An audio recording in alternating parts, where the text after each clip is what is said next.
हाय, मेरा नाम है यश और एक नया वीडियो लेके आ चुका हूं। तो इस वीडियो में बताऊंगा कि आपके पास कौन कौन से डॉक्यूमेंट होने चाहिए तो आप कनाडा में स्टडी वीजा के लिए अपनी फाइल रख सको। तो इस वीडियो में आपको एक एक करके डॉक्यूमेंट दिखाऊंगा और बताऊंगा कि ये डॉक्यूमेंट आपके पास होने चाहिए, क्योंकि मैं अगर पहले से बता दूंगा तो आपके लिए अच्छा रहेगा और आप पहले से प्रिपेयर रहोगे और आपका कई सारा टाइम भी सेव हो सकता है। तो प्लीज इस वीडियो को पूरी देखना, कहीं पे भी स्किप मत करना और मेरे चैनल को लाइक शेयर और सब्सक्राइब करना मत भूलना। तो चलो बिना समय वेस्ट करे मैं आपको दिखाता हूं। तो अब मैं आपको एक एक करके सारे डॉक्यूमेंट दिखाता हूं। अगर आपको इस वीडियो में कोई भी डाउट रहे तो आप मुझे इंस्टाग्राम पे डीएम कर सकते हो। मेरा इंस्टाग्राम है yasbrahmbhat45, आप स्क्रीन पर भी देख सकोगे। तो मैं आपको सारे रिप्लाई दूंगा और सारी क्वेरीज आपकी सॉल्व कर दूंगा। तो सबसे पहले मैं आपको एजुकेशनल डॉक्यूमेंट दिखाता हूं। तो आपको कैटेगरी वाइज दिखाऊंगा तो आपके लिए अच्छा रहेगा। तो एजुकेशनल डॉक्यूमेंट में आएगा 10th की मार्कशीट। तो सबसे पहले ऐसे 10th की मार्कशीट आप सभी के पास होगी, तो ये चाहिएगी। उसके बाद आता है 12th की मार्कशीट। तो ये रही 12th की मार्कशीट। अगर 12th के बाद आप 12th के बाद जाने वाले हो कनाडा में तो आपके पास birth certificate in English require होगा। तो इस चीज का आपको ध्यान रखना है कि अगर 12th के बाद अगर आप स्टडी करने के लिए जा रहे हो तो आपके पास birth certificate in English require होगा। तो इस चीज का भी ध्यान रखना है। उसके बाद आता है अगर 12th के बाद आपने बी या बीटेक किया है तो आपके पास 1 to 8 सेमेस्टर की मार्कशीट होगी। ऐसी 1 to 8 सेमेस्टर की मैं आपको दिखा देता हूं। तो ये रही 1 to 8 सेमेस्टर की मार्कशीट। अगर आपने 12th के बाद बी या बीटेक किया है तो आपके पास 1 to 8 सेमेस्टर की मार्कशीट होगी। तो ये भी आपके पास होनी चाहिए। और आपको अगर आपके पास नहीं है तो आप अपनी कॉलेज से मंगवा सकते हो। उसके बाद आता है अपना डिग्री सर्टिफिकेट। तो ये रहा डिग्री सर्टिफिकेट। तो जब आप अपनी कॉलेज में अपना लास्ट सेमेस्टर की मार्कशीट लेने जाओगे तो आपको साथ में आपको डिग्री सर्टिफिकेट आपको दे देगा। तो आपको अपने साथ लेके आना है, क्योंकि ये इंपॉर्टेंट डॉक्यूमेंट है। तो इस चीज का आपको ध्यान रखना है कि डिग्री सर्टिफिकेट आपके पास होना चाहिए। उसके बाद आता है प्रोविजनल डिग्री सर्टिफिकेट। तो ये भी आपको जब अपनी मार्कशीट लेने जाओगे तो आपको दे देगा। आपको साथ में degree certificate, provisional degree certificate आपके साथ ही आपको दे देगा। तो इस चीज का आपको ध्यान रखना है और आपके पास रखना है। उसके बाद आता है आपका स्कूल लीविंग सर्टिफिकेट। तो स्कूल लीविंग सर्टिफिकेट भी इंपॉर्टेंट है। तो ये भी आपके पास जरूर होगा। तो आपको अपने साथ रखना है और संभाल के रखना है। अगला डॉक्यूमेंट है ट्रांसक्रिप्ट। तो ट्रांसक्रिप्ट भी आपके पास होने चाहिए। तो ट्रांसक्रिप्ट मंगवाने के लिए आप अपने कॉलेज या अपनी यूनिवर्सिटी से आप कांटेक्ट कर सकोगे।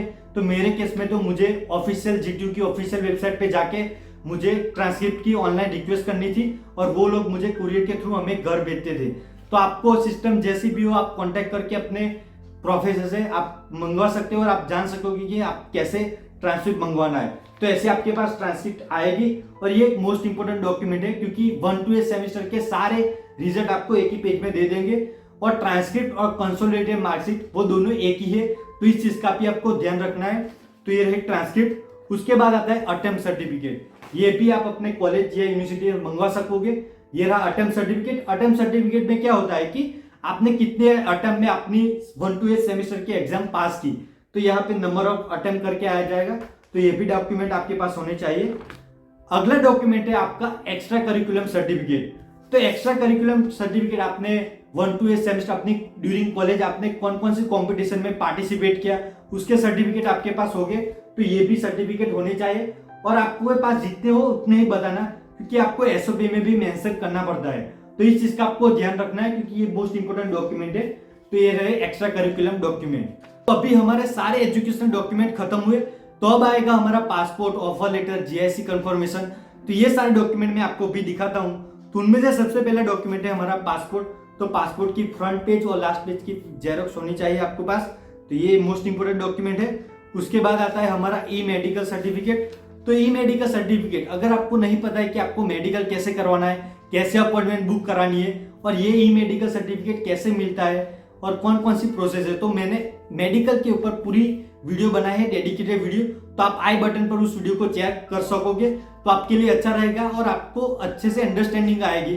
तो ई मेडिकल सर्टिफिकेट आपको 2 या 4 पेजेस का आपके पास होना चाहिए। ये रहा ई मेडिकल सर्टिफिकेट, आपको मेडिकल करवाने के बाद मिलेगा। उसके बाद आता है आपका ऑफर लेटर। तो आपने जिस भी कॉलेज का ऑफर लेटर एक्सेप्ट किया है तो उस कॉलेज का ऑफर लेटर की जेरॉक्स आपको निकाल देनी है। तो ये रहा ऑफर लेटर की जेरॉक्स। आपको सारे कलरिंग जेरॉक्स निकालनी है। तो इस चीज का आपको ध्यान रखना है। उसके बाद आता है हमारा जीआईसी। तो जीआईसी में आपके पास वेलकम लेटर, अगर आपने जीआईसी पे की हुई है तो आपके पास वेलकम लेटर होना चाहिए। और दूसरा है स्टूडेंट जीआईसी प्रोग्राम कंफर्मेशन करके भी आपकी ये दोनों सर्टिफिकेट की जेरोक्स निकाल देनी है और अपने पास रखनी है। अगर आपको नहीं पता है कि जीआईसी क्या है, कौन सी बैंक हमें सिलेक्ट करनी है, तो उसने मैंने कंपैरिजन वीडियो पूरी बनाई है और दूसरी वीडियो में बनाया है दो पार्ट बनाए। पहले पार्ट में मैंने सारा कंपैरिजन किया है और दूसरे पार्ट में मैंने बताया कि आपको कैसे अपना अकाउंट खुलवाना है सीआईबीसी बैंक में। तो ये भी आप आई बटन पर उस वीडियो को चेक कर सकोगे। तो ये डॉक्यूमेंट आपने जीआईसी पे करने के बाद आपके पास आएगी, तो उसकी भी आपको कलरिंग जेरोक्स निकाल देनी है। अगला डॉक्यूमेंट है आपका कॉलेज फी। अगर आपने कॉलेज फी पेमेंट 1 ईयर की कॉलेज फी पूरी पे कर दी है तो आपके पास कॉलेज से ये आ जाएगा कि आपने पूरी 1 ईयर की कॉलेज फी पे कर दी है, तो उसका भी आपके पास सर्टिफिकेट आ जाएगा। अगर सर्टिफिकेट नहीं है तो आपने जिस भी मोड से पेमेंट किया है तो उसकी रिसिप्ट भी आप निकाल सकोगे और वो भी आप दिखा सकोगे। अगला डॉक्यूमेंट है आपका वर्क एक्सपीरियंस सर्टिफिकेट। तो ये एक मोस्ट इंपोर्टेंट डॉक्यूमेंट है। तो वर्क एक्सपीरियंस सर्टिफिकेट भी आपके पास अगर हो तो आपके लिए अच्छा रहेगा और आपके लिए बेटर होएगा, क्योंकि आपके वीजा आने के चांसेस बढ़ जाएंगे अगर आपने वो गैप को अच्छे से आपने बताया है कि मैंने इस गैप के ड्यूरिंग 2 इयर्स मैंने ये काम किया है, तो आपके वीजा आने के चांसेस बढ़ जाएंगे। अगर आपके पास वर्क एक्सपीरियंस सर्टिफिकेट है तो वो भी आप दिखा सकते हो। अगर आपने इंटर्नशिप की है, कहीं भी जगह भी आपने काम किया है, तो वो भी आप दिखा सकोगे। तो वर्क एक्सपीरियंस सर्टिफिकेट भी आपके पास होना चाहिए और लास्ट 6 मंथ या 1 ईयर के आपके पास सैलरी रिसिप्ट भी होनी चाहिए। तो ये भी चीज का आपको ध्यान रखना है, आप फेक निकाल नहीं सकोगे, तो ये चीज का आपको ध्यान रखोगे। तो अगला डॉक्यूमेंट है हमारा आईएएस का स्कोर कार्ड। तो उसकी मेरे पास अभी हार्ड कॉपी नहीं है, तो आप आईएएस के ऑफिशियल आईडीपीपी जाके वहां पे ईटीआरएफ करके डाउनलोड कर देना और अपने साथ रखना। अगला डॉक्यूमेंट है हमारा एसओपी फॉर वीजा। तो उसकी भी मेरे पास हार्ड कॉपी नहीं है, अगर मुझे मिलेगी तो मैं आपको स्क्रीन पे दे दूंगा, तो आप देख सकोगे। तो एसओपी फॉर वीजा आपको अच्छे से कंटेंट राइटर को ढूंढ के आपको अगर 5-6 हजार खर्च करना पड़े तो प्लीज कर देना, क्योंकि एसओपी पे ही आपका वीजा टिका हुआ है। तो इस चीज का आपको ध्यान रखना है, क्योंकि एसओ पे ही आपकी मोस्ट इंपोर्टेंट डॉक्यूमेंट है, तो वो भी आपके पास होना चाहिए फॉर वीजा। तो आपको अच्छे से अच्छा बना सको उसका ट्राई करना है। अगला डॉक्यूमेंट है रेज्यूमे। तो रेज्यूमे की भी मेरे पास अभी हार्ड कॉपी नहीं है, तो मैं आपको स्क्रीन पे दे दूंगा, तो आप स्क्रीन पे देख सकोगे।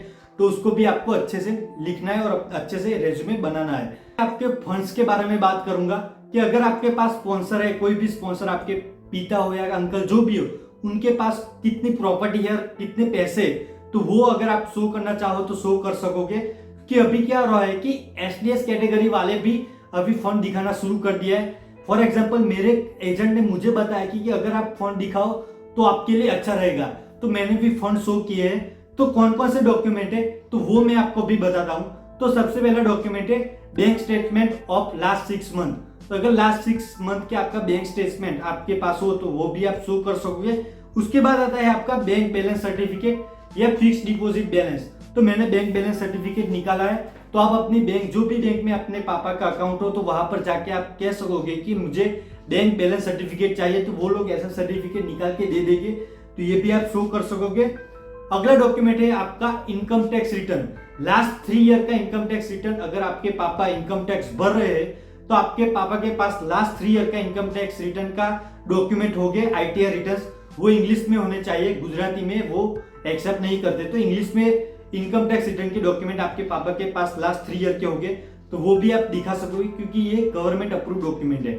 अगला डॉक्यूमेंट है आपका प्रॉपर्टी वैल्यूएशन। तो प्रॉपर्टी वैल्यूएशन में क्या होता है कि अगर पापा का घर है या कोई जमीन या जायदाद है, कोई भी चीज हो, तो ऐसा आप प्रॉपर्टी वैल्यूएशन निकाल के आप सिविल इंजीनियर से निकाल सकोगे। तो उसका मैंने पूरा वीडियो बनाया है कि आपको एसडीएस में क्या फंड दिखाने चाहिए, तो आप आई बटन पर वो वीडियो चेक कर सकोगे। मैंने उस पर भी सारे डीप में बात की है कि आपको क्यों फंड दिखाने चाहिए, तो वो आप उस वीडियो को देख सकोगे, क्योंकि आपको अच्छे से आइडिया आ जाएगा। अगला डॉक्यूमेंट है आपका गोल्ड वैल्यूएशन। तो ये रहा गोल्ड वैल्यूएशन। तो गोल्ड वैल्यूएशन आप अपने नजदीकी ज्वेलर के पास जाके उसको कह सकोगे कि मुझे गोल्ड वैल्यूएशन चाहिए, तो वो ऐसा गोल्ड वैल्यूएशन डॉक्यूमेंट निकाल के आपको दे देगा। अब डॉक्यूमेंट आता है हमारा जीपी फंड सर्टिफिकेट। तो अगर आपके पापा जीपी फंड में इन्वेस्ट कर रहे हैं तो आपको पापा के पास जीपी फंड का सर्टिफिकेट होगा। अगला डॉक्यूमेंट है पीएलआई। अगर आपके पोस्ट में कोई भी एलआईसी या कोई भी पॉलिसी हो तो वो भी उसका सर्टिफिकेट चाहिए, वो 5 लाख से ज्यादा की होनी चाहिए। अगला डॉक्यूमेंट है हमारा म्यूचुअल फंड या स्टॉक मार्केट में अगर आपने इन्वेस्ट किया हुआ है 5-6 लाख से ज्यादा, तो वो डॉक्यूमेंट भी आप शो कर सकोगे। तो ये सारे डॉक्यूमेंट आप फंड में शो कर सकोगे और मैंने उस पर पूरा वीडियो बनाया है, तो आप आई बटन पर चेक कर लेना क्योंकि आपके लिए बहुत इंफॉर्मेटिव होगा। तो वो वीडियो आप प्लीज चेक कर लेना। तो ये सारे डॉक्यूमेंट, मैंने जितने भी डॉक्यूमेंट बताए वो सारे डॉक्यूमेंट आपको कनाडा स्टडी वीजा फाइल के लिए आपके पास होने चाहिए, तो ही आप अपनी फाइल रख सकोगे। और एक बात बताऊं तो ये सारे डॉक्यूमेंट आपको स्कैनर में स्कैन करने पड़ते हैं, तो आप एडोब स्कैनर का यूज करके आप फ्रीली आप सारे डॉक्यूमेंट को स्कैन कर सकोगे। मैंने खुद ही एडोब स्कैनर में स्कैन सारे डॉक्यूमेंट किए हुए हैं, तो आप इस चीज का ध्यान रखना है। आप बाहर जाके पैसे आपको खर्चने की जरूरत नहीं है। तो अगर आपको मेरा वीडियो अच्छा लगा हो तो प्लीज मेरे वीडियो को लाइक, शेयर और सब्सक्राइब करना मत भूलना, और मिलते हैं अगले वीडियो पे।